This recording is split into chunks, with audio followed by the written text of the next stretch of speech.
We're out as the sun sets to take a quick aerial tour of the Gillespie Dam and bridge located southwest of Phoenix on old U.S. Highway 80.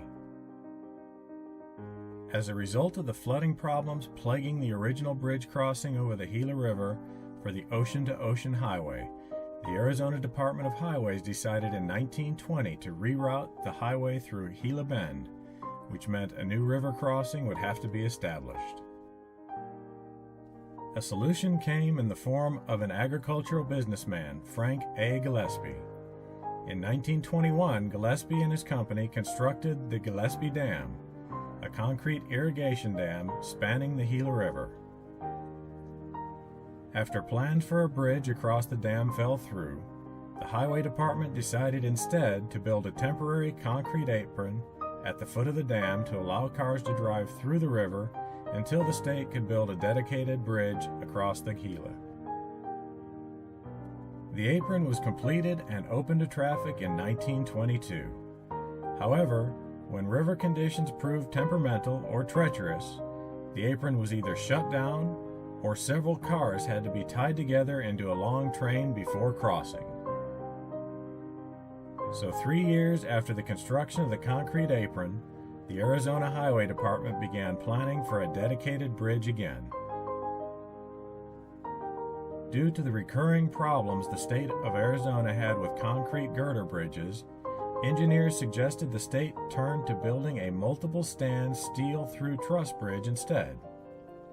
The abutments and piers would reach 25 feet below the riverbed into solid bedrock. The deepest pier would reach 43 feet below the riverbed. The roadway would be made of heavily reinforced steel and concrete, able to handle two 15-ton trucks at once. Construction on the new bridge started in 1926 and was not without difficulty. A catastrophic flood on the Gila River occurred in February of 1927. It was severe enough to close the US 80 dam apron for 6 days and caused large amounts of equipment and materials needed for the bridge construction to be washed away. This was enough to delay the construction by 2 months. The new Gillespie Dam Bridge officially opened to traffic on August 1, 1927. Cars could now freely cross the Gila River without worrying about water conditions. The overall construction cost totaled $320,000. Upon completion, the bridge became one of the longest highway structures in the state of Arizona and was the first longest steel bridge as well. The bridge was added to the National Register of Historic Places on May 5, 1981.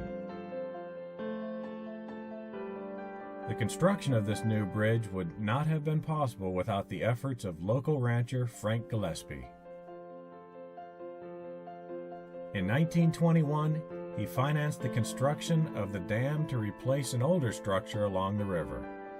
The dam was used by Gillespie and other local farmers to help control water used for irrigation of their crops. The 1,768-foot long and 56-foot tall concrete structure was at the time the largest privately financed concrete irrigation diversion dam in Arizona. The concrete dam was the last of 4 dams built at this site. The others were made of earth, stone, or wood and were washed out by floods on the Gila River.